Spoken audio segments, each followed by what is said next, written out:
कहे कैवल हंसो कैवल सांद्र। ऐसे ही तीव्र राग राग राग ताना उग्र पुण्य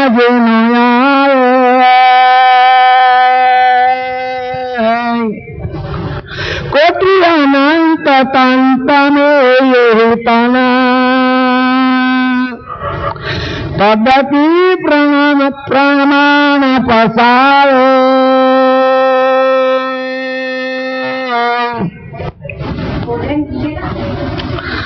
अनंत ब्रह्मांडादेश सकर्ता सत्कैवलना महाद सजान जान स्वरूप ने अनंत न्याय द्वारा प्रत्यक्ष प्रमाण की प्रतिपादन करावी अपनार परम श्रेष्ठ परम विशेष विश्वना तारणहार अनंत विभूषित सर्वज्ञ दिव्य परंगुरु भगवान करुणा सागर विश्वभरमा मनुष्य देहधारी चैतन्य अंशों ने संबोधिने ज्ञान वेदोपदेश करता अलौकिक अमृतमय वाणी द्वारा स्वरचित सक्र चिंतामणि ग्रंथ ने विषय ऐसे ही तीव्र राग रग रग तने उग्र पुण्य जिनु आवे उपाश्चित धर्म विलासी सज्जन प्रमाणे आज 8મા મલ્લાની કથા ચાલે છે।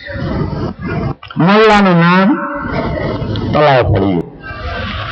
આજ મલ્લાનું નામ વાસ્તવિક છે કારણ કે પાછળ તળાવ છે। સજ્જન કથાનો વિષય સક્ર ચિંતામણી ગ્રંથનો સારાંશ। ગઈકાલે આપણે કથામાં સાંભળ્યું કે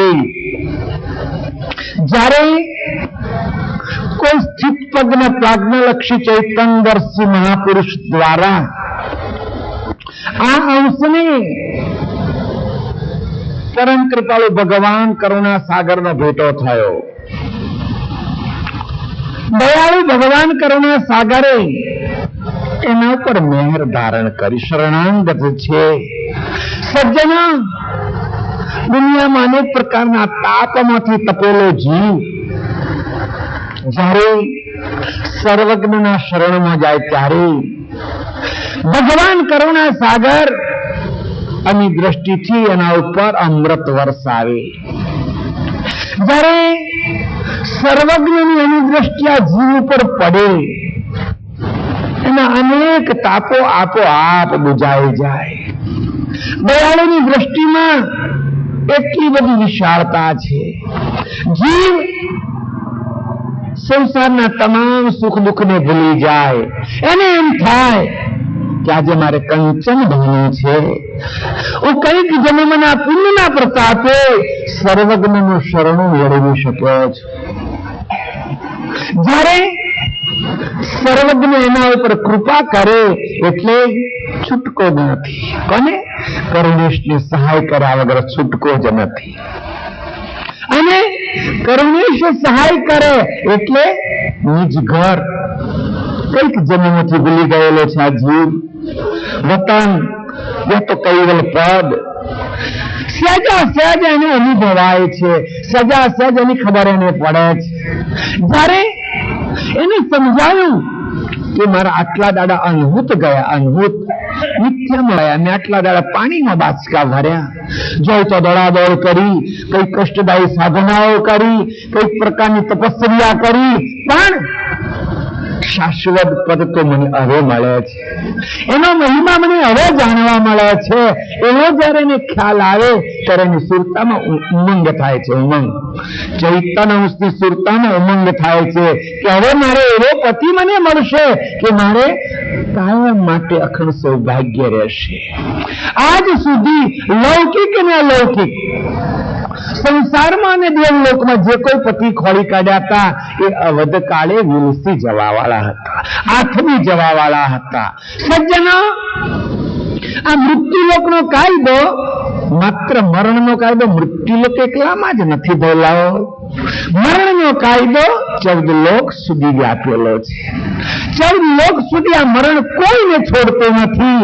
એટલા જ માટે ભગવાન કરુણા સાગરે બહુ સુંદર ન્યાય આપ્યો છે. મરત લોકમાં કીટ મરે તો હય હસ્તી મર જાય, દેવ લોક ઉડગણ અલ્પિત સે ચંદ્ર સૂર પણ જાય. બહુ ન્યાય આપ્યો. સજ્જનો, ભગવાન કરુણા સાગરના એકાએક વાક્યમાં ઠસોઠસ ન્યાય ભરેલો છે. બાબા વાક્ય પ્રમાણની વાત છે જ નહીં, ન્યાય સંયુક્ત જ્ઞાન છે. દયાળુ કે છે કે મારે તો ન્યાય સહિત સકર્તા ઓળખાવાના હતા, એટલે ક્યાં ગ્રહે કપટ કુવેરા, હું કપટ શું કરવા કરું? જે જીવો કપટમાં ફસાયા છે એમને છોડાવવા માટે તો હું આવ્યો છું. તો પછી મારે બનાવટ કે દાન કે કપટ કરીને જીવોને ઉલકા ફસાવા નથી. એટલે કે છે હું અન્ય ભય રીતે કોઈનો ડર રાખ્યા વગર સકર્તા પદનું પ્રતિપાદન કરું છું. એટલે ક્યાં ગ્રહે કપટ કુવેરા, હું કપટનો આશરો લેતો નથી. જયારે સજ્જનો, જ્યાં બનાવટી પદ છે, જ્યાં નાશવંત પરમેશ્વરોની સ્થાપનાઓ છે, ત્યાં મોટા ભાગે કપટ જ ચાલતું હોય છે. જયારે ભગવાન કરુણા સાગર આપણને શાશ્વત પદનું પ્રતિપાદન કરાવી આપે છે. એટલે કહેવાની મતલબ કે આપણને જયારે સકર્તા પ્રત્યેનું શુદ્ધ જ્ઞાન સંભળાવે, જયારે એની લગ્ન લાગે, ત્યારે સજ્જનો એક નિયમ છે કે માણસની એની બુદ્ધિથી કોઈ વસ્તુ ઉત્તમ સમજાય તો કનિષ્ઠ કે મધ્યમને છોડી દેવી જોઈએ. જો એ કનિષ્ઠ કે મધ્યમને છોડી દે તો જ ઉત્તમ વસ્તુનો સ્વીકાર કરી શકે એમ છે. નહીં તો એના મનમાં એક ગ્રંથિ પડે કે મારા વડીલો કે મારા પૂર્વ પૂર્વથી આ ચાલ્યું આવે છે, એની કેમ છોડી દેવાય? તમને એક દાખલો આપો, કદાચ રૂપો કરશે. કોઈ બે વ્યક્તિ વાણિજ્ય માટે, વેપાર માટે, ધંધા માટે, કમાવા માટે ઘણી દૂર નીકળી ગયા, ખૂબ દૂર ગયા. કઈ એમને ધંધામાં મેળ ન પડ્યો, લાંબો સમય બહાર ફર્યા પણ કોઈ અર્થોપાર્જન થયું નહીં. એટલે બંને પાછા વળે છે, જંગલના રસ્તા બંને આવે છે. આવતો આવતો કોઈ એક જગ્યાએ, પહેલાના જમાનામાં તો લખ્યું છે કે કોડી, પેલા કોંડીઓ આવતી હતી, વડીલોએ જોયેલું છે, કાંડીઓ આવતી હતી. પહેલા ચલણમાં એક કોંડી આવતી હતી, એની કિંમત ઓછામાં ઓછી. નથી કહેતા અલ્યા સમાજમાં એની તો કોડીની કિંમત નથી રહી, એટલે તમે શબ્દ તો બોલતા હશો પણ કોડી જોઈ નહીં હોય. કોડી આવે જોઈએ છે કોડી. આ કોડીઓને ઢગલો ત્યાં જોયા એમણે. આમ કીધું કે એ નોણું છે એટલે કંઈક તો એનું આવે. બંને જણાએ જેટલી જેટલી ઉચકાય એટલી એટલી ઘાસડીઓ બાંધી, પેલી કોડીઓની ઘાસડીઓ બાંધી, બંને પોતાની મળે ઉચકીને ચડાવાય એટલી લઈને ચાલ્યા. મનમાં કઈક હવે થોડુંક એમ થયું કે હપ્તુચા ખાલી જતા નથી, કઈક લઈને જઈએ છીએ, ઘરે જઈશું એટલે કોઈ વાંધો નહીં આવે. હપ્તુચા ખાલી જતા હોત તો કદાચ ઘરેથી પાછા ફેરવા તો કહેવાય નહીં, ખાલી હાથે કેમ આવ્યા તમે એમ કરી દે. પણ ના, હવે લઈને જઈએ છીએ. ચાલતા ચાલતા ચાલતા બે રસ્તા આવે છે, માથે વજન છે. થોડુંક ચાલ્યા કે 2-4 માઇલ ચાલ્યા હશે અને વળી કોઈ ઝાડનો છોયો આવ્યો એટલે બંને વિશ્રામ કરવા પેલા વજન ઘાસડી ઉતારીને બેઠા. નીચે બેઠા પછી આમ નજર કરી તો બાજુની ખીણમાં એક ઢગલો એમને દેખાયો. ઢગલો દેખાયો એટલે એક જણ ઉઠીને જોવા ગયો તો ચાંદીનું નાણું હતું. ચાંદીનું, પાવલી છે, અડધા છે, રૂપિયા છે, પણ નગદ ચાંદીનું નાણું હતું. અને એ ચાંદીના નાણાનો ઢગલો હતો. પાવલી, અડધી રૂપિયા બધા ચાંદીના જ હતા. અને ઢગલો જોઈ આવ્યો કે છે ભાઈ આપણું તો ભાઈ ખુલી ગયું. કેમ? ચાંદીનો ઢગલો, ચાંદીનું નાણું છે, રૂપિયા છે, અડધા છે, પાવલી પણ બધું ચાંદીનું છે કે તરત પોતાની ઘાસડી છોડી નાખી અને એ ફેંકી દઈ અને જે ચાંદી હતી, ચાંદીનું નાણું જેટલું ઉચકાય એટલું બાંધી દીધું. પેલો શું કે છે બીજો એનો મિત્ર, એટલે તારા જેવા મૂર્ખા કેટલા હોય કે છે. કેમ ભાઈ? 5 માઇલ ત્યાં વજન ઉચકી લાવ્યો, પરસેવો રેબઝેબ થઈ ગયો અને એને ફેંકી દેવાય કે છે કે ભાઈ મને તો એના કરતા આમાં કોઈ મહત્વ વધારે લાગ્યું એટલે મેં એને ફેંકી દીધું છે. હવે જે વધારે મહત્વ વાળો એને સ્વીકારવું જોઈએ. આ એક ડાયા માણસનું લક્ષણ છે કે એટલે મેં તો ફેંકી દીધું કે હું તારા જેવો મૂર્ખો નથી તે ફેંકી દઉં. એને તો એક ઘાસડી લીધી અને પેલાએ પેલું બદલીને રૂપિયા જે ચલણી નાણું જે ચાંદીના સિક્કા હતા એ બાંધી લીધા. વજન બંનેનું સરખું જ છે. 4-5 માઇલ ચાલ્યા અને વળી પાછળ વિશ્રામ કરવા માટે ઘાસડી ઉતારીને ઝાડ નીચે બેઠા ત્યારે વળી તો બાજુ પર કોઈ બીજો ઢગલો જોવામાં આવ્યો. પેલો જ ભાગ્ય ચાંદીના રૂપિયા ઉચકી લાવ્યો હતો. એ જ ભાઈ એને કુતૂહલ થાય એટલે જઈને જુએ છે તો સોનાની ગીનીઓ પેલા ગીનીનું ચલણ હતું. સોનાની ગીનીનું ચલણ હતું. હવે એને તો ગીનીઓ જોઈ ગયો કે ભાઈ કેટલી બધી સોનાની ગીનીનો ઢગલો છે. આપણા જેવા 10 જણા હતા પૂરી તો ન ઉપાડી શકે એટલો બધો ઢગલો છે. તરત જ એને તો પેલી ઘોંસડી છોડીને રૂપિયા ખંખેરી નાખ્યા, ચાંદીનું નાણું ખંખેરી નાખ્યું અને ગીનીઓ બાંધી દીધી. પેલો કે છે ભાઈ મારું કયા છે ને હું પાપ હશે તો તારી કંપની મને મળી. એટલે કેમ કે તારા જેવા મૂર્ખાનો અંદાજ કરે છે કે અને આ ઘડીએ કે છે કે આટલેથી ઉચકી લાવેલી વસ્તુ ફેંકી બધી બીજી લઈ લીધી કે છે કે ત્યાં તો ભાઈ ભગવાન જે કરે તે ખરું પણ મને તો ઠીક લાગે હું સ્વીકારી લઉં છું કે છે. બંને ઘરે પહોંચ્યા. ઘરે ગયા પેલા કોડિયા વાળા એને ઘરમાં કોડી ઠાલવી, કદાચ એને મણેક અનાજ આવ્યું હશે, પણ ગીનીઓ વાળાએ ઘરમાં ગીનીઓની ગોળી ઠેકાણે મેલી. એક ગીની વેચે તો 5 મણ અનાજ આવે. એક જ ગીની વેચે તો 5 મણ અનાજ આવે. એની પેઢીઓ સુધી એને કોઈ દારિદ્ર્ય ન રહ્યું હોય નહીં. આ તો ઉદાહરણ છે. બોલાવા તો એક રૂપક છે. એ જ રીતે આ સંસારની અંદર કે આ સમાજની અંદર ધર્મ માર્ગમાં 3 સ્ટેપ રહેલા છે. માણસો કદાચ શરૂમાં શ્રદ્ધાથી માનો કે સંગ દોષથી માનો કે દેવ છે દેવીઓ છે કે એવી સગુણ ઉપાસનામાં દોડાદોડ કરતો હોય છે અને જ્યાં જાય ત્યાંથી ઘોસડી તો બાંધે જ ને. ફોટો લાવે, માળા લાવે, કોઈ શંખ લાવે, શંખલું લાવે આ બાંધીને લાવે છે. પણ કદાચ એને કોઈ વેદાંતિક કે કોઈ વેદનો અભ્યાસ વાળો સંત મળે અને સમજાવે કે ભાઈ આ સગુણ ઉપાસના કરતા, આ દેવી દેવીઓની ઉપાસના કરતા બ્રહ્મ એક મહત્વની વસ્તુ છે. સજ્જનો, બ્રહ્મને તો ભગવાન કરુણાસાગરે મહત્વ આપ્યું છે. લખ્યું છે આમણે બ્રહ્મૈકો જાને બીના પારે કોઈ પાવત નહીં. એમણે સુંદર વ્યાખ્યા બ્રહ્મની કરી છે. બ્રહ્મૈકે જાને બીનું કછું ન દહતું હોય. સજ્જનો, બ્રહ્મનું મહત્વ તો ભગવાન કરુણાસાગરે કર્યું છે. બ્રહ્મ અને કૈવલ એ બેમાં ફેર શું છે જાણો છો?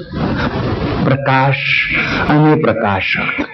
સજ્જનો વિચાર કરો હવે કે તમે પ્રકાશકનું મહત્વ જાણવા માંગતા હો, પ્રકાશકનો અનુભવ કરવા માંગતા હો તો પ્રકાશ વગર પ્રકાશકનો અનુભવ થાય તમને? ના. માનો કે એક જગ્યાએ એક લેમ્પ છે, એક ગોળો છે, કદાચ એ સળગતો ગોળો છે. હવે તમારે કઈ કંપનીનો છે, કેટલા વોલ્ટેજનો છે એ જોવો હોય તો એના અજવાળાથી તમે નક્કી કરી શકો છો ને.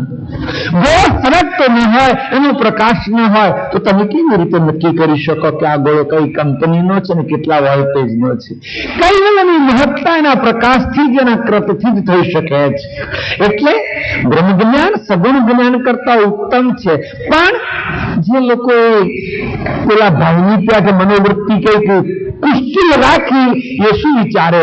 ના કહે છે કે અમારા વડવાઓ થયા કે છે કે મેલડી માતાની પૂજા કરતા આવે ને વળી પાછું ચો મોટી હવાનું અને આ કે સ્વીકારવાનું કે છે. એટલે એની ચીલા ચાલે છે. અને જે બુદ્ધિશીલી શિવ છે વિચારે કે નાના ભાઈ આ એક સ્મિત એક માપવાળાને માનવા કરતા એક અદ્વૈત અને અવિનાશીને માનવું બહુ સારું છે.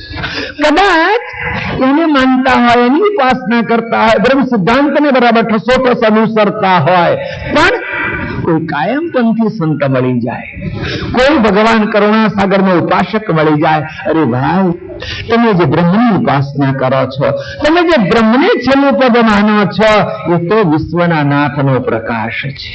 સજ્જના, પ્રકાશમાં દાહક શક્તિ ન હોય, દાહક શક્તિ પ્રકાશકમાં હોય છે. માનો ને આટલી બધી તમે લાઈટો સળગાવી છે, બરાબર? આ લાઈટનો પ્રકાશ આપણા બધા ઉપર પડ્યો છે. કોઈને દજાવાય છે? ના, કોઈ દજાવાતું નથી.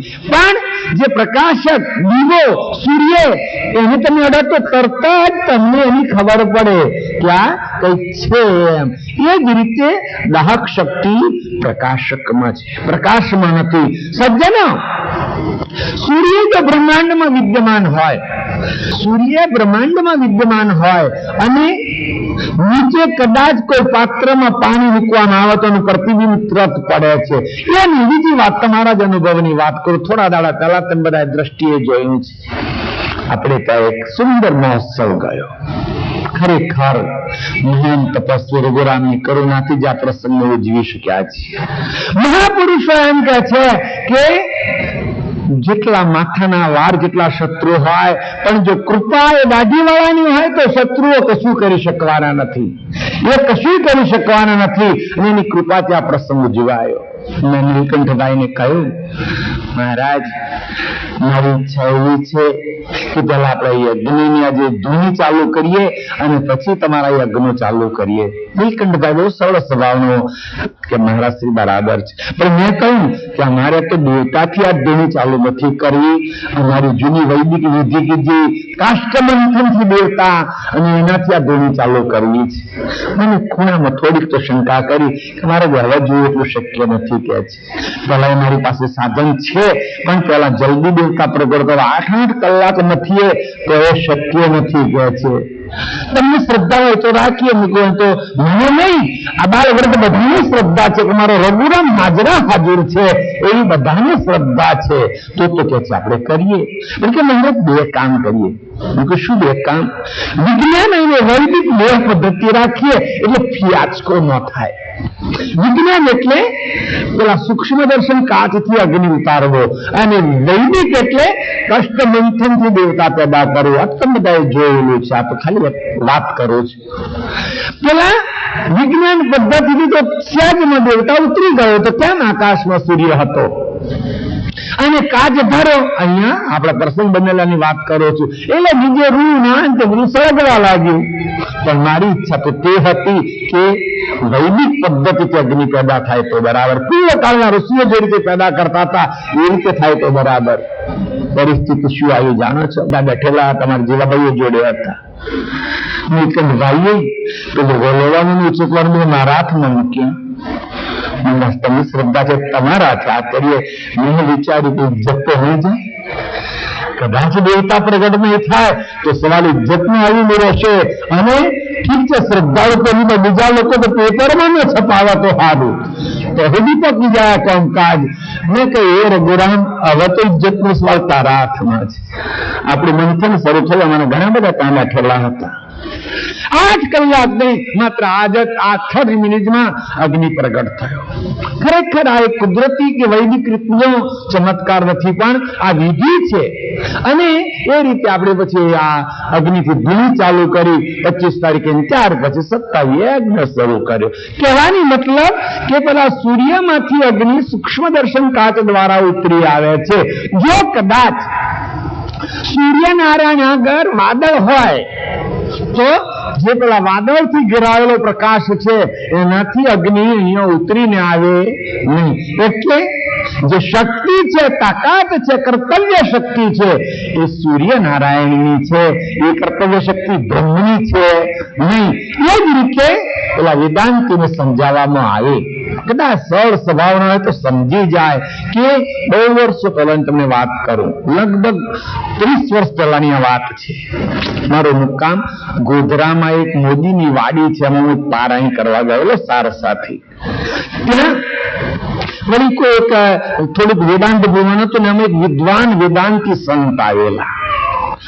પેલા જે મારે જેનો મુકામ મારો મુકામ જેને છે તેને તો બાપજી એક સંત છે જન્મ આમંત્રણ આપ્યું. મેં કહ્યું બહુ સારું ભાઈ, સંત આવે તો સારું કે છે.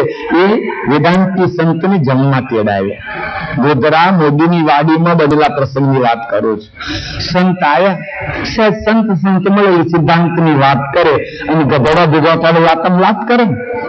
સંત ભેગા થાય સિદ્ધાંતની વાત કરે અને ગધોડા ભેગા થાય એટલે વાત કરે. અને કે મહારાજ તમારો સિદ્ધાંત વૈદિક? હા, મારો સિદ્ધાંત વૈદિક, પણ અમારો સિદ્ધાંત વૈદિક સક્રિય સિદ્ધાંત, નિષ્ક્રિય નહીં મેકવાનો. અમે સકર્તાને માનીએ, અમે સૃષ્ટિનો કર્તા કે છે મહાદ સજાણ સ્વરૂપમાં માનીએ, વ્યાપક વેદાંત કે બ્રહ્મમાં અમે નહીં માનીએ. તો બાપજી તમારી પાસે કોઈ અનોઠોસ સાહિત્ય છે? તો એ વખતે મારા હાથમાં સારસ્વતી છપાયેલો નાનો સત્સંગી મેં કહ્યું આપું તમને. બહુ નાનો છપાયેલો સારસ્વતી છપાયેલો સત્સંગ મેં અમને આપ્યો. બીજે દિવસ પછી મને મળવા આવ્યા મારી જે પારમિત્રી હતી. મહારાજ મેં બહુ પંચીકરણો વાંચ્યા કે છે. પેલા સંન્યાસી મને કહે છે વેદાંતાચાર્ય બહુ પંચીકરણ વાંચ્યા, પણ આ પુરુષનું પંચીકરણ અલૌકિક પંચીકરણ છે કે છે. એ કાંઈક શબ્દ ન્યાયથી લખી દીધો છે. મારા જેવા લાખો વેદાંતિઓ ભેગા થાય તો અમે ભૂલ કાઢી શકે એમ નથી કે છે. કે માનો આવા કોઈ સમજ્યું હોય તો સ્વીકારી લે, આવા કોઈ સમજ્યું હોય તો વાતને સ્વીકારી લે. એટલે કદાચ કોઈ કાયમ પણ સમજુ સંત હોય, કદાચ પેલા વેદાંતિઓને સમજાય કે ભાઈ તમે જે સિદ્ધાંતને માનો છો એ સિદ્ધાંત તમારું ઘર નથી, તમારું વતન નથી, તમારી સજાતીય નથી. બ્રહ્મ અને ચૈતન વિજાતિ છે. ચૈતન જાણ સ્વરૂપ છે અને બ્રહ્મ જાણ સ્વરૂપ નથી. મહાન છે, વિશાળ છે, પણ એનામાં સક્રિયપણું કોઈ છે નહીં. અને કદાચ એમાં એ વ્યક્તિ સકર્તા સિદ્ધાંતની પકડી પાડે તો માની લો કે આ બધી ગિરનીઓ પકડી છે. બરાબર ને? હવે અંતે મોક્ષ કોને મળે? જેને સકર્તા સિદ્ધાંત પકડ્યું છે એને મોક્ષ મળે. કદાચ એની સગુણની ઉપાસના કરવા વાળો વ્યક્તિ મુક્તિને મેળવે, એને મોક્ષ ન મળે, મુક્તિને મેળવે. મુક્તિ એટલે જાણો છો? કોઈ સગુણની ઉપાસના કરે, દૈવની આરાધના કરે, એની આરાધના સંપૂર્ણ થાય એટલે એને દેવનું ધામ મળે. ઇન્દ્રાસન મળે, વૈકુંઠ મળે, કૈલાસ મળે, બ્રહ્મસુદન મળે, શક્તિધામ મળે, આવું મળે. પણ પરિસ્થિતિ ક્યાં છે જાણો? શાસ્ત્રોમાં લખ્યું છે. બાપજી તો ઠીક છે, શાસ્ત્રોમાં લખ્યું છે કે એના તપના યોગે, એના પુરુષાર્થ કે સાધનાની યોગે સ્વર્ગ લોકમ વિશાલમ, એને સ્વર્ગમાં વિશ્રામ થાય ત્યાં જાય. પણ સજ્જનો સ્વર્ગ કે દૈવ લોક છે ને એ માત્ર ભોગ ભૂમિ છે. મુક્તિ લોક કર્મ ભૂમિ છે અને દેવલોક ભોગ ભૂમિ છે. દેવલોકમાં ગયેલો ચૈતન નવી કમાણી કરી શકતો નથી. એટલે જો નવી કમાણી ન હોય તો વાપરતો રાજાનો ખજાનો ખાલી થઈ જાય અને વળી દેવધામમાં સુકૃતનો જૈવિક ક્ષય થાય છે. એનું તમને કારણ બતાવું, સત્સંગ યોગના એ કારણ બતાવું સજ્જનો, કે મૃત્યુલોકની અંદર માનવ તનને વિષય આકાંક્ષાનો એક જ ભાગ મૂકેલો છે. મૃત્યુલોકમાં માનવ તનને વિષય આકાંક્ષાનો એક જ ભાગ મૂકેલો છે. છાતી પર હાથ મૂકીને ભગવાનનું સ્મરણ કરી તમે વિચારો, એક જ ભાગ છે છતાં આપણને વિષય કેટલો સતાવે છે. કદાચ એવા કોકની કૃપા હોય તો કોક બચી જાય, નહીં તો ભલા ભલા તપસ્વીઓને આશક ફેંકી દીધો છે. ભલા ભલા યોગીઓને પણ આ વિષય આકાંક્ષા ફસાવી ગયું છે. એક કલસુમ જેવાને પણ નચાવી નાખ્યો છે.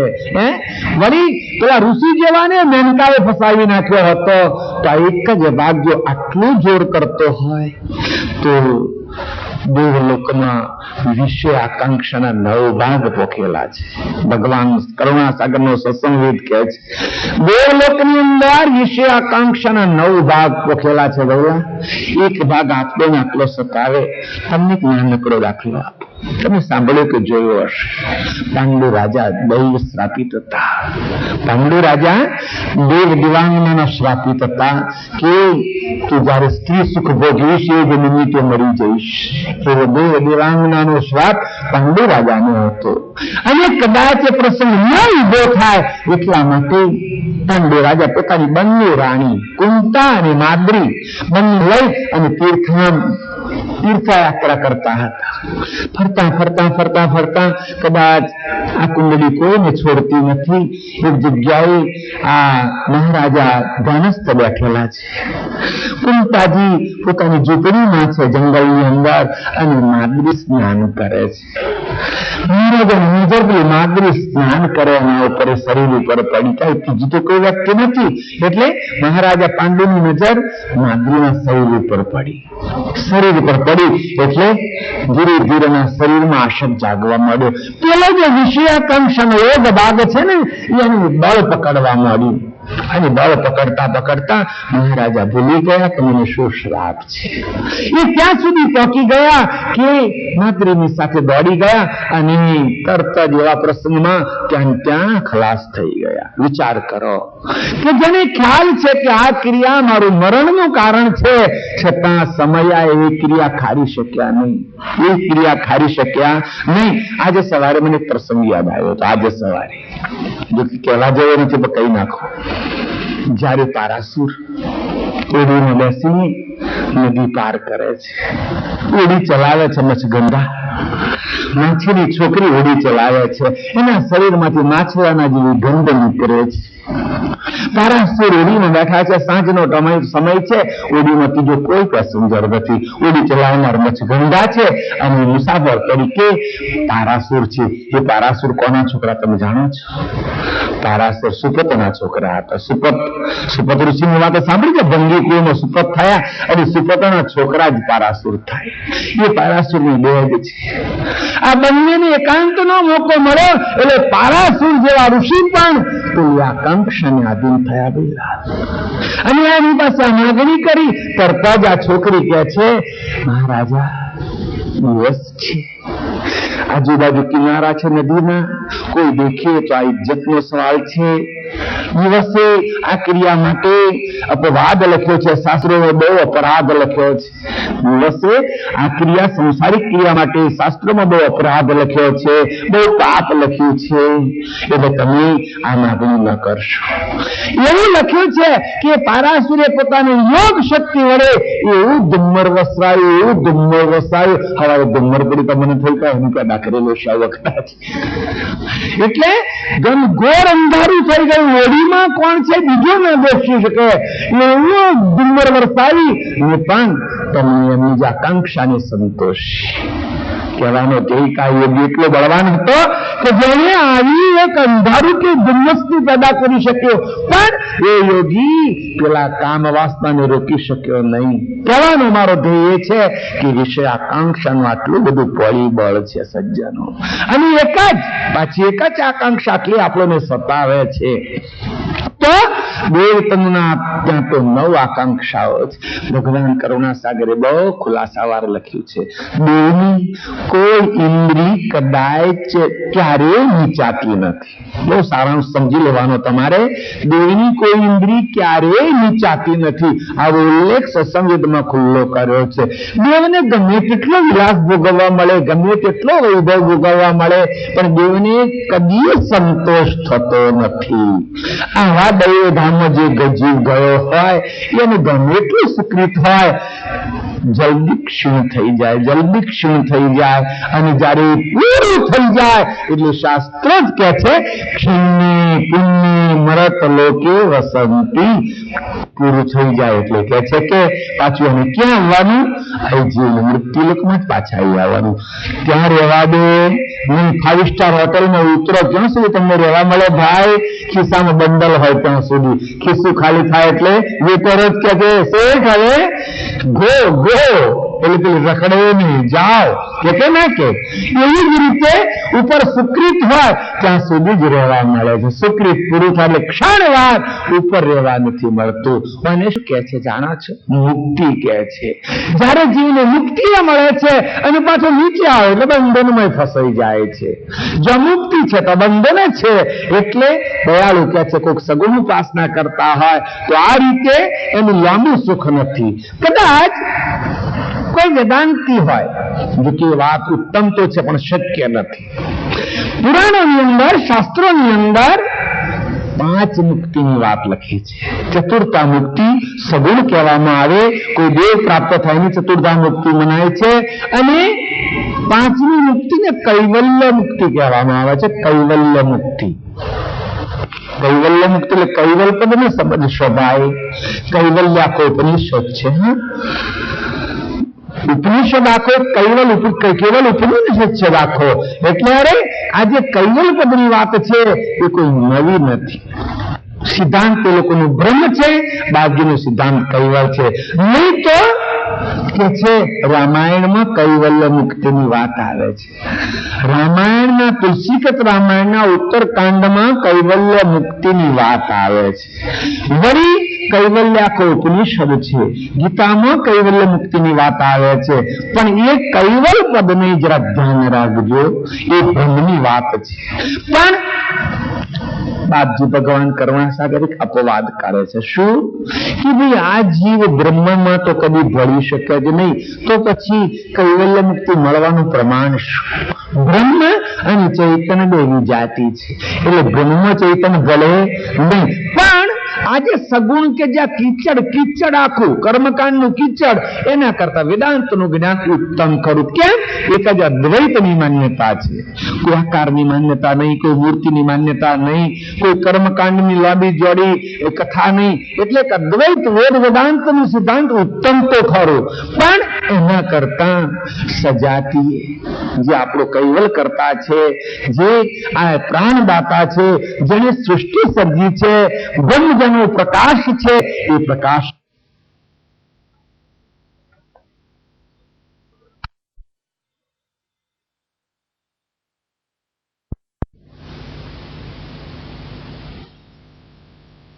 સુખ છોડી દેવા, વૈભવ છોડી દેવો, પરિવાર છોડી દેવો, મનને કેટલું દ્રઢ બનાવવું પડે. હું તો એમ માનું છું કે આવા લોકોને દયાળુ કહેવા કે નિર્દય કહેવા. આ બધું છોડીને નાહી જાય ને દયાળુ કહેવા કે નિર્દય કહેવા. મારી દ્રષ્ટિએ તો નિર્દય સમજુ છું. કેમ?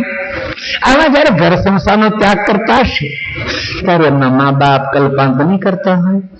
જો યુવાન અને સંસ્કારી હોય તો, નહીં તો પછી સાકું કહેવાય તો મોં ભરી જાય તો સારું, એ વાત જુદી. પણ સંસ્કારી અને યુવાન હોય તો એના મા બાપ કલ્પાંત નહીં કરતા હોય, સમાજ કલ્પાંત નહીં કરતો હોય. કદાચ એ ભાઈ લગ્ન ગ્રંથિથી જોડાયેલો હોય તો ઘરવાળી કલ્પાંત નહીં કરતી હોય.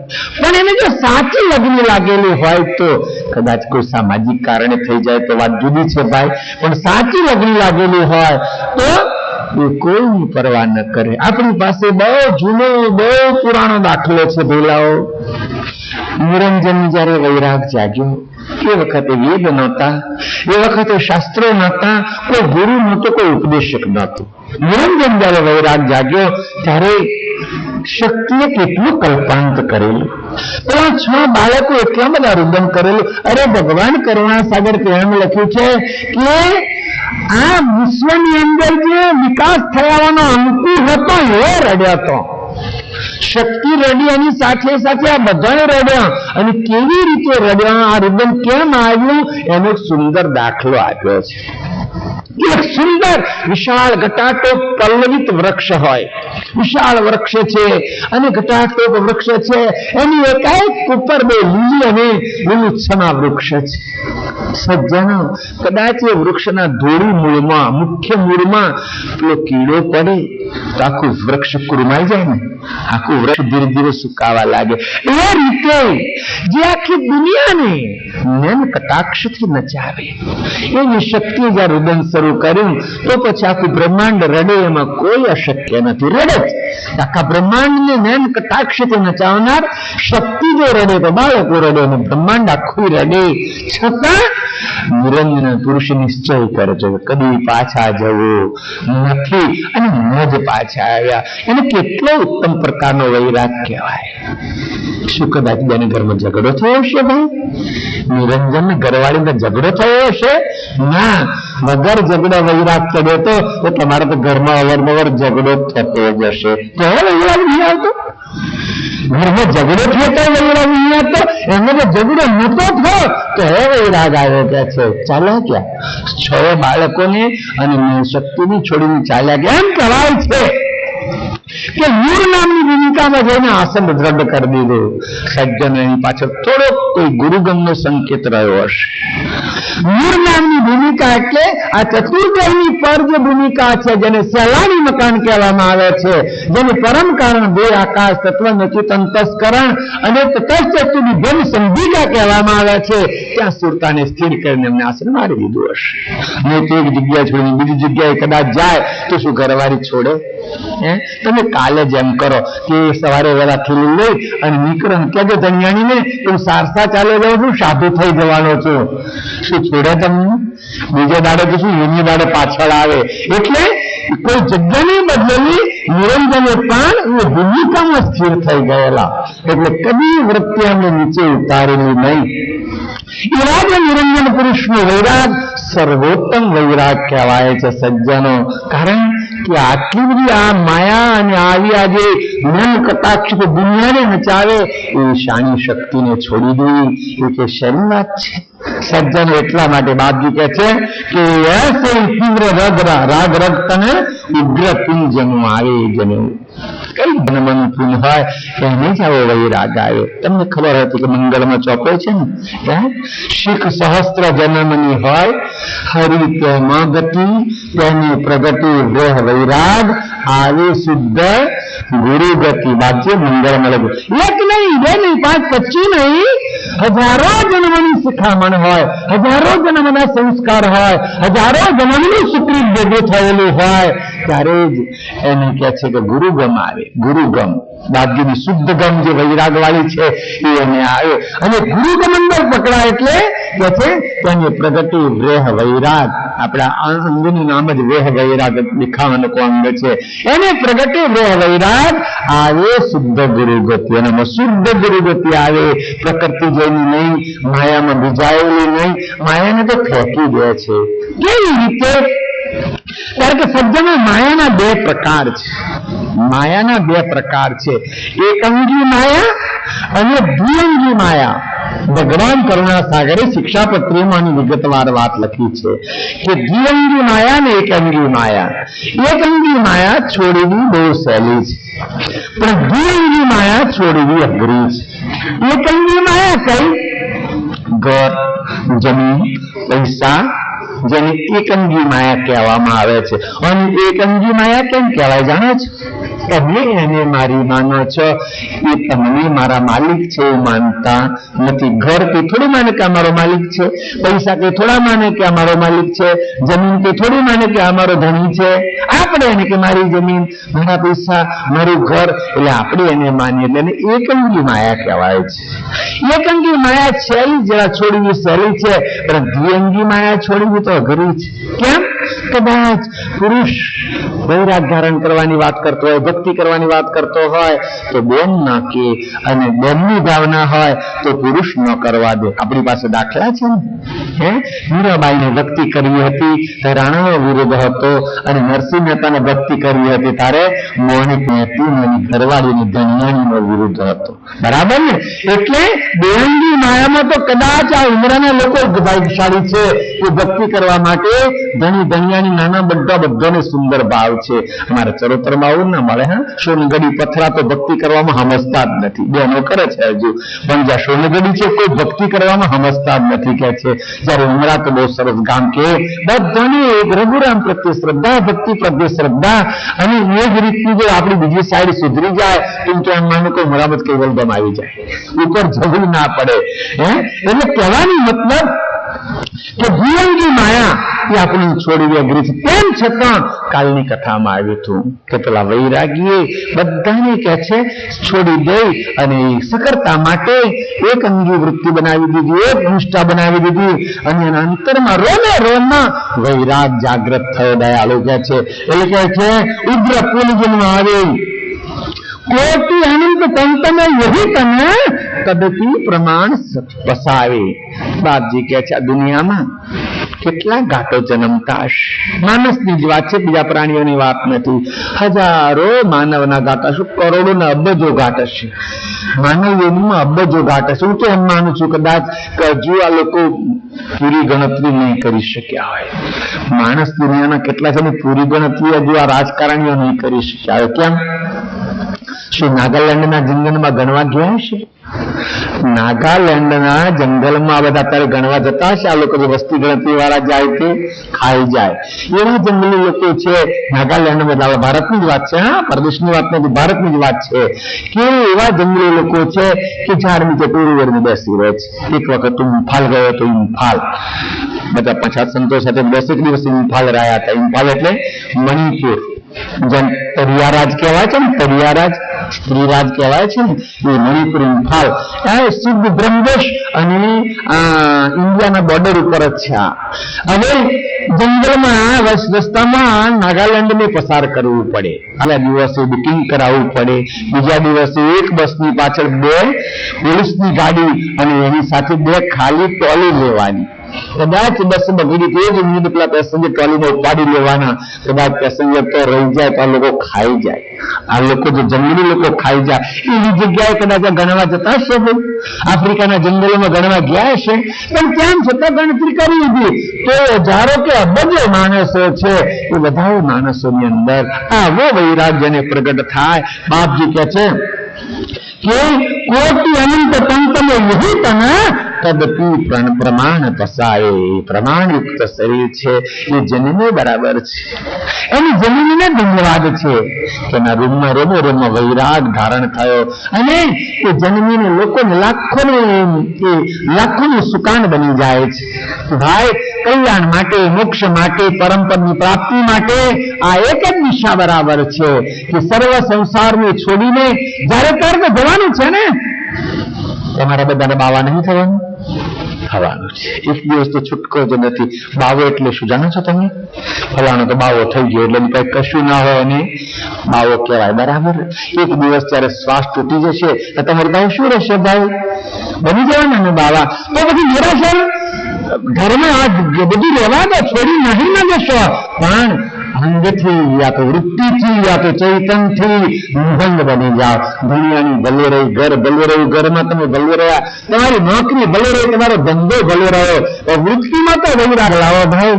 જો વૃત્તિમાં વૈરાગ આવે તો આ બધું આપણને સ્પર્શ કરી શકે નહીં. એનું જીવન કેવું પછી? જળકમળાવત જીવે, પણ જળકમળાવત જીવે. બાપજી કે છે જળકમળાવત ન્યાય નિરંતર. જળકમળાવત અને ન્યાય લાગે. કેમ? કમળનું પાનું જોયું છે? કમળ તો જોયું જશે તમે. એ કમળનું પાનું પાણીમાં જ રહે, પણ એ પાણીને સ્પર્શ કરી શકતું જ નથી. પાણીમાંથી કાઢેલું કોરું કટ હોય, ભૂનું થયેલું હોય ને છે પાણીમાં, પણ કોરું કટ રહે. એ રીતે આપણે સંસાર ભલે રહ્યો, ઘર ભલે રહ્યો, ધંધો ભલે રહ્યો, પણ વૃત્તિને બિલકુલ નિભંગ રાખીએ તો પછી આ એનો સંસાર આપણને નડે એમ છે. ઋણાર બંધ બધા ભેગા થયા છે. ઋણાર બંધ બધા આનંદથી જીવો અને પરમાત્માનું સ્મરણ કરો. શરીર છે, ધણી બાળકો, પરમાત્માનું સ્મરણ કરો. એકાદ ભૂલું પડતું હોય તો એમને રસ્તો ચડાવો કે ભાઈ ભગવાનનું ભજન, સકર્તાનું સ્મરણ એક જોડે આવવાનું છે. કોણ જાણે આ ક્ષણ ભંગુર દેવ ક્યારે પૂરો થાય, કોઈને ખબર છે ના. અને કઈ ગયા પછી કોઈ સંદેશો મોકલે છે ના. ગયા ગબડગડ પોતાના પરમાણ કોઈએ ન મોકલ્યા. આપણા દાદા ગયા, હમણાં દાદા ગયા, એમને કોઈ દાડા આશ્વાસનનો કાગળ લખ્યો કે હું સ્વર્ગમાં ગયો છો ને તમે શાંતિથી જીવજો, એવો કાગળ આવ્યો છે ઉપરથી ભાઈ? ના. અચાનક જયારે ત્યારે જતું રહેવાનું છે. તો શા માટે મિથ્યા માટે આટલી બધી મમતા રાખવી જોઈએ? ફરજ બજાવો. ઘરમાં ફરજ છે અને ફરજ પ્રમાણે ચાલો, પણ વૃત્તિને બિલકુલ નિહંગ રાખો. ખરેખર આ 84માં લઈ જાય, અધોગતિમાં લઈ જાય કે કોઈ બીજી હલકીઓમાં લઈ જાય તો શું લઈ જાય જાણો છો? વૃત્તિ લઈ જાય છે. બંધન વૃત્તિને છે સજ્જનો, બંધન વૃત્તિને છે, શરીરની નથી. અંતે બંધન આપણી આ જે ચૈતન્યની દ્રષ્ટિ છે ને એને બંધન છે. તમને એક નાનો દાખલો આપો. એક ભાઈ કઈ કામ કરતો હશે ઘરમાં, માનો નહીં ત્યાંથી શેરડી લાઈન છોલીને ખાતો હશે. શેરડી છોલતા પેલા ભાઈની ચક્કી એની આંગળીએ વાગ્યું, જરા વધારે ઘા થયો, ખૂબ લોહી કરવા લાગ્યું. એને એ ટિંચર કે એવું સારું લગાવી અને પાટો બાંધી દીધો, પણ વેદના થાય છે, અંદર વેદના થાય છે. સુસ્કારા મારે જરા ઘા વધારે હાડકા સુધી ચપ્પુ લાગી ગયો એટલે તને વેદના થાય છે. વિચારો, એ ત્યાં સોફા ઉપર બેઠો છે અને એટલામાં જ રેડિયામાં કે ટીવીમાં એમ બહુ પ્રસન્ન એવું કોઈ ચિત્ર કે એવું કોઈ ગાયન આવે. એવું સુંદર પ્રિય ગાયન આવે તો પછી ગાયનમાં ગુલતાન થઈ જાય, પેલી વેદના ભૂલી જાય પાછો. આજે વેદના લબકારા મારતી ને ઘડી ક્ષણિક તો ભૂલી ગયો હોય, વેદના મટી નથી ગઈ તો ભૂલી ગયો, પણ પાછું પેલું ગાયન પૂરું થઈ જાય કે પેલું જે શો કે પિક્ચર પૂરું થઈ જાય એટલે પાછો અઘડિયા લાવવા મળે, અઘડિયા લાવવા મળે. કેમ? આટલા દાડા એને મટી ગયો તો ગા મટ્યો નતો, પણ એની સુરતા એની વૃત્તિ પેલામાં ચાલી ગઈ હતી એટલે વેદનાને ભૂલી ગયો હતો. એ રીતે કદાચ આપણે કૈવલમાં બરાબર વૃત્તિને સ્થિર કરી દઈએ તો આ બધું આપણને ભૂલી જવાય. ખરેખર આને છોડી દેવાનું નથી અને ફેંકી દેવાનું નથી, ફરજમાં રાખવાનું છે, પણ કરવાનું છે શું?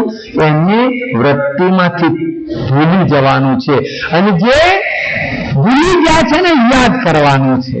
કર્મે ભૂલી ગયા છે ને કૈવલને ભૂલી ગયા છે, એને યાદ કરવાનો છે, અને જ્યાં બધું ખોટું ને ઘુસાડી દીધું છે એને ભૂલી જવાનું છે. એને નિર્મળ વૈરાગ કહેવાય, એને શુદ્ધ સકરતા માટેનો વિશુદ્ધ પ્રેમ કહેવાય. સજ્જનો, વિશુદ્ધ નિર્મળ પ્રેમ અને નિર્મળ વૈરાગ માં બહુ ભેદ નથી.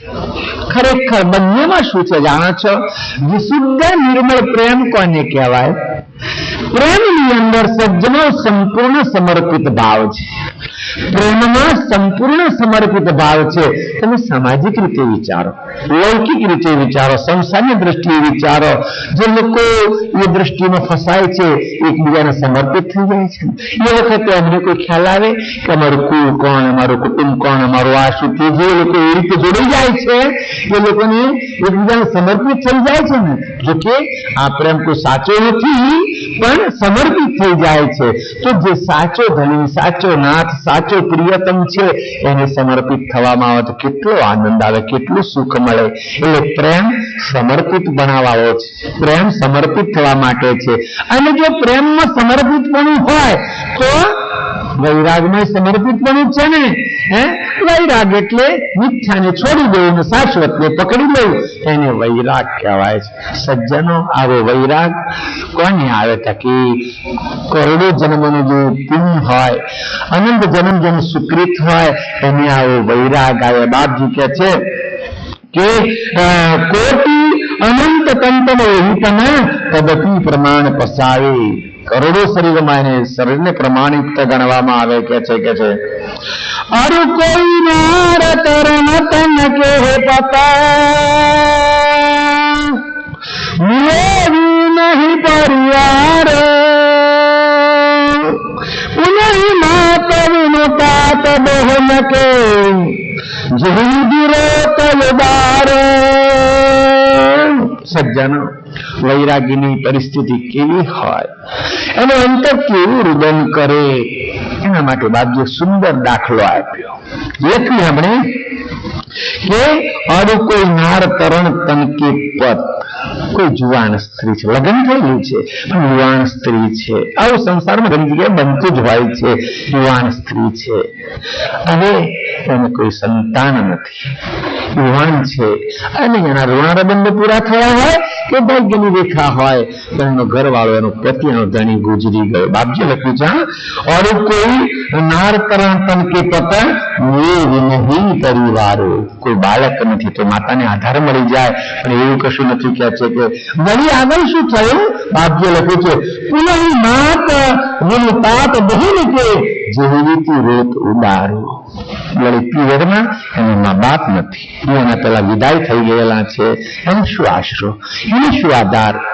પતિ ચાલ્યો ગયો, જે જીવન સાથી હતો એ જતો રહ્યો. આ તો દાખલો બાપજીએ લીધો છે. વળી એકાદ બાળક હોત એના આધારે જિંદગી પૂરી કરત, પણ એ રહ્યું નથી. વળી પિયરમાં ચાલી જાય, મા બાપની સાથે રહે, પણ મા બાપ વિરાસર ચાલી ગયેલા છે. આવું જો કોઈક જગ્યાએ બને તો સ્ત્રી કેટલી રુદન કરે. સંસારમાં આવું બને તો સ્ત્રી કેટલું રુદન કરે. બાપજી કહે છે જેવી રોડ ઉદાહરણ કહે છે કે આપે ઉદાહરણ દાખલો લીધો. શું કરવાનું? ભવિર વૈરાગિત જનહી કથા કારણ કલપિત જિન કે ચિત જાઉં કે પ્રિયા તપતહી. બાપજી કહે છે આ તો પેલો તમે ખાલી એક દાખલો જો સમાજનો સંસારનો કહે છે કે એવી રીતે કે વૈરાટ વિલખ તંગ એ જ રીતે આ વૈરાટમાં જેને જેને માન્યું તે બધું છૂટું પડવા મળ્યું, જેને જેને માન્યું છૂટું પડવા મળ્યું. આ જીવ એની ભૂલ ક્યાં થાય છે જાણો છો? માયા એની થઈ નથી, થશે નહીં અને એને ધન્યાની માની બેસે છે. આ જીવ માયાને મારી માની બેસે છે. આ જગતમાં જીવ અને માયાનો ઝઘડો સજ્જનો અનાદિ કાળથી ચાલે છે. સૃષ્ટિ રચાય ને એ કૈવલથી છૂટો પડ્યો ત્યારથી અનાદિ કાળથી આ જીવ અને માયાનો ઝઘડો ચાલે છે. માયા જાણે મારો મજાનો ગોડો અને જીવ જાણે કોઈ મારી દાસી બનાવું. ખરેખર હજારો જીવોને આ માયા દાસી બનાવે છે, ગુલામ બનાવે છે અને એના પર સ્વાર્થની માયા ફરે છે. હજુ કોઈ માયા ઉપર વિજય મેળવ્યો હોય ભગવાન કરુણા સાગરના શરણ સિવાય એવો એક દાખલો નથી. ભગવાને તો લખી નાખ્યું વિજ્ઞાન સકરપણી દીપમાં કે તે માયાનો સંગ ભંગ કરવા કોણ સુરા, દેવ દાનવ નાગ લોક સબ કીને ચૂરા. બધાને ખાઈ ગઈ છે, બધાને ખાઈ ગઈ અને એટલી પરિબળ વાળી માયાને આ જીવની દાસી બનાવવા માંગે. ના ના, કદી એ દાસી બને એમ નથી. જીવને ઘોડો કરી નાખે છે. ખરેખર જીવના ઉપર માયાનો અશ્વાર થઈ જાય છે અને આપણે પ્રકૃતિ કેમ જ દોડીએ છીએ. એટલે કોઈ બહેનની વાત નથી. આપણા શરીરમાં જે જડ વાસના ઘૂસી ગઈ છે, જે કઈ આપણી આદતો ઘૂસી ગઈ છે, જે કોઈ આપણામાં કુટેવો બેસી ગઈ છે, એ કુટેવોના ગુલામ થઈ જઈએ છીએ આપણે અને કુટેવો જેમ નચાવે એમ નાચીએ છીએ. સજ્જનો, ભોગ આપણે ભોગવતા નથી, ભોગ આપણને ભોગવી નાખે છે. ભગવાન ભુક્તા વૈમેવ ભુક્તા. ભોગ આપણે ભોગવતા નથી, ભોગ આપણને ભોગવી નાખે છે. અરે ભોગ ભોગવનારા આપણે ઘરડા થઈ જઈએ છીએ, ભોગ કદી ઘડાતા નથી. તમે કદાચ પેલો દાખલો સાંભળ્યો હોય, આપણા જ ભારતમાં હયાતી રાજા થયો. હયાતી, આ ભારતનો ઇતિહાસ કહું છું તમને. એને કેટલાય વર્ષ સુધી સંસાર ભોગવ્યો, કેટલા વર્ષ સુધી સંસાર ભોગવ્યો, પણ એને ભોગથી સંતોષ ન થયો. એટલે એના દીકરાની જુવાની એને માગી લીધી અને વળી પાછો વર્ષો સુધી સંસાર ભોગવ્યો તો એની તૃપ્તિ થઈ નહીં. એટલે કે છે કે આ ભોગથી કોઈની તૃપ્તિ થતી. પૂછી જોવાની, અહીં ઉમરામાં કોઈને ન પૂછશો, ટાટા કે બિરલાને પૂછી આવવાની કે ભાઈ તને હવે સંતોષ થયો, કેટલું નાનું તારે જોઈએ છે? ના ના, હજુ તો સરકાર રેલવે આપે તો લઈ લેવી છે. રેલવે આપે ને તો હજુ એને લેવી છે, વહીવટ એને જોઈએ છે. સંતોષ એને કે કેટલું નાનું છે ખબર નથી, પણ એનાથી કોઈને સંતોષ થતો નથી. કોઈ માણસ ગમે એટલો વૈભવ ભોગવે તો એનાથી એને સંતોષ થતો નથી. એટલે લખ્યું ભોગાન ભુક્તા વૈનૈવ ભુક્તા. અવયવાળું શરીર ભોગવાય છે, એ જીર્ણ થઈ જાય છે, પણ ભોગ કોઈના જીર્ણ થાય. જેમ ભોગ હોય એમ એની તૃષ્ણા આગળ, જેમ ભોગ હોય એની જ્વાળાઓ ભભૂકતી જ જાય. કેમ?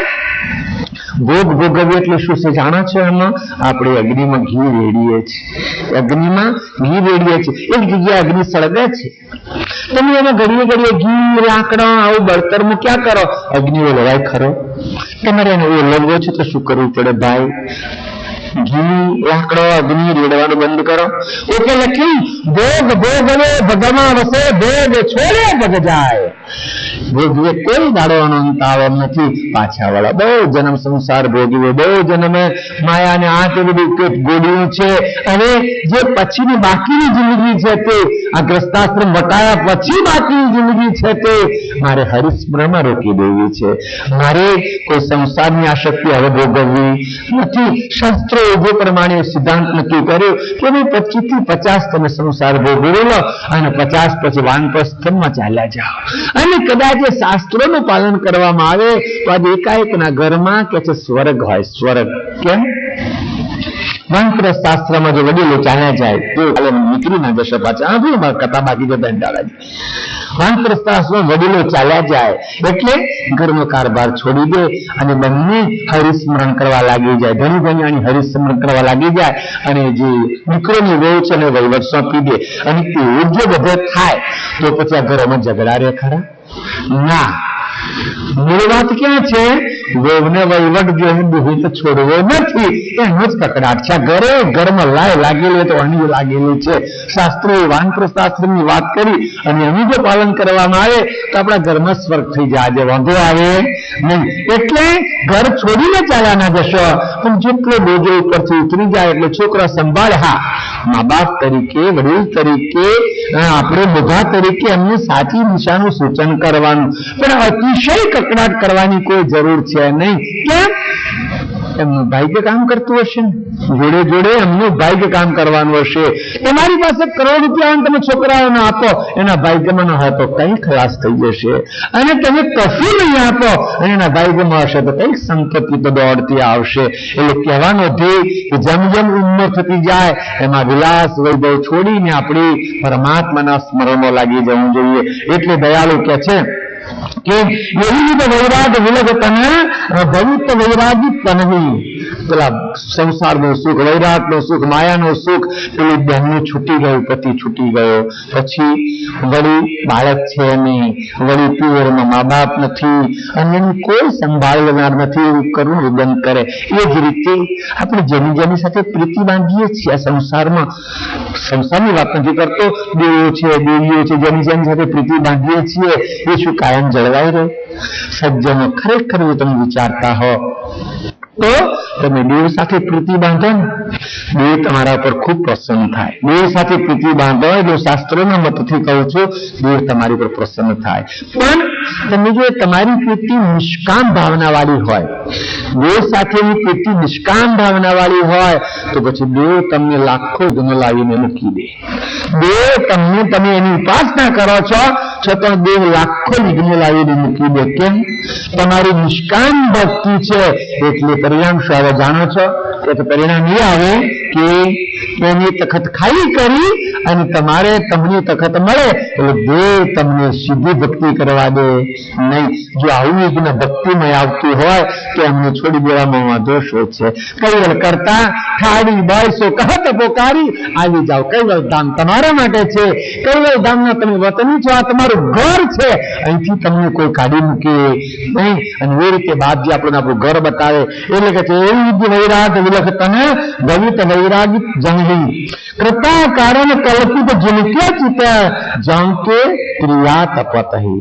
બાપજી કહે છે જેમ પેલી સ્ત્રીના પતિ કે એના પરિવાર માટે કલ્પાંત કરે છે એવી જ રીતે આ ચૈતન સકરતા માટે અંદરથી ખૂબ કલ્પાંત કરે. ક્યારે મારો નાથ અંશ ભાવની વાત કરે, દેહ ભાવની વાત નથી. ત્યારે મારો પ્રિયતમ મને મળે એવી ખૂબ લગ્ન લાગેલું હોય છે. અલપ આયુષ પતિન કજા કરત નાર કલ્પાંતો તો ખુદ ખલક જહાન કે પતિ કરન ક્યાં નવારી ભરે તાંતો. બાપજી કહે છે વિચાર તો કરો, પેલી દીકરી એક બેન, એ કલ્પાયુષ વાળો પતિ, આ પતિ એને સુખ ક્યાં સુધી આપત જાણો છો? હયાત હોય, શરીરો સારા હોય, નિરોગી હોય ત્યાં સુધી આ સંસારનું સુખ આપે ને. પછી તો છૂટી જવાનું હતું ને, પછી તો છૂટા પડવાનો હતો ને કે બીજા જન્મમાં પાછા પતિ પત્ની બને એવું કશું નથી. કેમ? જેની કરણી હોય એની મજા, જેની કરણી હોય ત્યાં જાય. અને એ રીતે પછી કે આગળ કદાચ મળે તો એ ખ્યાલ આવે કે ગયા જન્મમાં મેં ધણી ધણીયાણીએ તો ખ્યાલ આવે ખરો ભાઈ? નથી આવતો આપણને. તો આટલી એક અલ્પ સુખ માટે આ સ્ત્રી કલ્પાંત કરે છે. બાપજી કે છે તો પછી કરતા કારણ તો ખુદ ખલક જહાન પતિ કારણ ક્યાં ને વારી ધરે તંતુ. તો ખુદ જે નાથ એ પ્રિયતમ હાથ પકડ્યા પછી છોડતો જ નથી. જે અવિનાશી એની ખાતર તમે શરીર કેમ કુરબાન કરી દેતા કે છે? એક તંત કી કોઈ ચલાવત કૃપા મિલન બદલે કોઈ જો કોઈ આપ લખાવે કહન પર વારહ તંત અનેકો. બાપજી કહે છે એક તો આવા લાખો શરીર વારી ધરવામાં આવે, એવો પતિ મળતો હોય, એવો નાથ મળતો હોય તો એક નહીં હજારો શરીર વારી ધરીએ તો એ મળવો મુશ્કેલ છે. બાપજી આગળ એક દાખલો આપે છે, ભગવાન કરુણા સાગર. કે પતિને મેળવવા માટે શિવજીને સનકાદિકો સૃષ્ટિ રચાય ત્યારથી ધ્યાનસ્તકે સમાધિનિષ્ઠ રહે છે. વિચાર તો કરો કે સનકાદિકો તો બ્રહ્માના પુત્રો હતા, બરાબર, બ્રહ્માના પુત્રો હતા, અને બ્રહ્મા પાસે બ્રહ્મસુદન એક દૈવી ધામ છે. શું તે ખામી હશે ભાઈ? બ્રહ્મસુદનમાં કોઈ વૈભવની ખામી હોય ખરી? જેની આખી સૃષ્ટિનું સર્જન કર્યું છે એવા બ્રહ્માના બ્રહ્મસુદનમાં કશી ખામી ન હોય, પણ છતાં જયારે કર્તાની લગ્ની લાગી એટલે એ બધાને છોડીને સનકાદિકો ચાલ્યા ગયા. પરિણામ શું આવ્યું જાણો છો? ભગવાન કરુણા સાગરે લખ્યું છે, શાસ્ત્રો કહે છે અને વેદમાં આ વાત આવે છે કે આજે પણ એ બિલકુલ બાલ્યાવસ્થામાં છે. સૃષ્ટિની આદિમાં જે સનકાદિકો બ્રહ્મસુદન છોડીને તપ કરવાની ક્રિયા આજે બાલ્યાવસ્થામાં છે. સનકાદિકો આજે દિગંબર દશામાં છે, અને મોટા થયા કે અમે પુરુષ થયા એવું અમને ભાન નથી કે વસ્ત્રો પહેરતા નથી, અને આજની બી અમને કશું કાળ કરી શક્યો, કાળ કઈ કરી શક્યો નથી અમને. કાળ મેર નભાયો બાપજી કહે છે. વળી શિવજીની વાત બાપજીએ લખી છે આ અંગમાં. કેટલી સુંદર પાર્વતી મહારાણી, કેટલી સુંદર પાર્વતી માં, અને એનું સુખ છોડીને, કૈલાસનું સુખ છોડીને આઠે પર સ્મશાનમાં, શિવ રહે સ્મશાનમાં, આઠે પર અધ્યાસા. શું આપણા ઘર કરતો ઓછી સંપત્તિ હશે? બ્રહ્મસુદન કૈલાસમાં આપણા ઘર કરતા ઓછી હશે? ના ના, કંઈક તો વધારે હશે, ઓછી બી વધારે હશે. અરે એ સુખ એવી સંપત્તિ છોડીને સકરતા માટે કેવી લગ્ન લગાવે. આપણે તો ઘર છોડીને મંદિર સુધી જતા વાંધો આવે, છોડીને નહીં તો નહીં જવાનું, પણ મંદિર સુધી જતા વાંધો આવે છે. ના ના, ઘડીક ઘર છોડી દો કે છે મૃત્યુ. અરે તમે ભજનમાં ઘરમાં બેસો તો અહીંથી ઘર કાઢી નાખો, ઘરવાળી કાઢી નાખો. કૈવલ્ય એટલી વાર કાઢી લો, ઉઠો પછી તમારી મારી યાદ કરવો એ કરજો ને, વાંધો છે. ઉઠ્યા પછી તો પાછું યાદ કરવું પડે. કેમ? નાસ્તો કૈવલ નહીં આપે, નાસ્તો ઘરવાળી આપશે, બરાબર ને? પણ એટલી વાર તો તમે છોડી દો. બાપુ કે છે ઘડીક તો ત્યાગી થઈ જાઓ. ભજનમાં બેઠા હોય કે મંદિરમાં ગયા હોય એટલી વાર તો ત્યાગી થઈ જાઓ, બાપજી કહે છે. એટલે શિવ અને સનકાદિક આ રીતે સકરતા લક્ષ્ય માટે આવો વૈરાગ ધારણ કરીને બ્રહ્મસુદન અને કૈલાસનું સુખ છોડી દે છે. તો કેટલા મહાન વૈરાગી કહેવાય. બાપજી આગળ લખ્યું છે, આ દુનિયાનો કોઈ ભગત હોય, આ દુનિયાનો કોઈ સંત હોય, શું આમની સરખામણી કરી શકે શિવ સનકાદિકની? કેટલો વૈરાગ! શ્રદ્ધાહીન હુએ નહીં અનુરાગ. અત્યાર સુધી શ્રદ્ધાહીન થયા નથી કહે છે કે. અને મારા જેવો બાવો કે મારી જોડે બે ચાર બીજા કોઈ સંતો આયા હોય, મોલ્લાની કથા પૂરી થવા આવે તો હજી 25-50 રૂપિયા દક્ષિણ નામ ફેરો પડ્યો. મોલ્લાની કથા પૂરી આવે તો 25-50 દક્ષિણા ના મળે તો શું થાય?